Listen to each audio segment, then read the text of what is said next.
जीवनको रंग नै हरायो अचानक। तिमी बिना बाँच्नु पर्यो कति कठिन। हावाको लहरमा सुन्छु तिम्रो आवाज,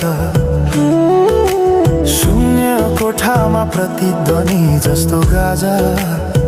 सम्झनाको बादल मनमा जम्छ, रातको निद्रा फेरि कहाँ बस्छ।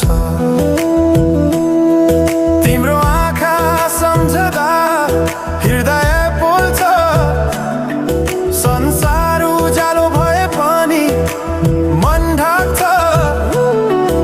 यो शून्यताले के कथा सुनाओस्, तिम्रो बिनाको जिन्दगी कसरी चलाओस्।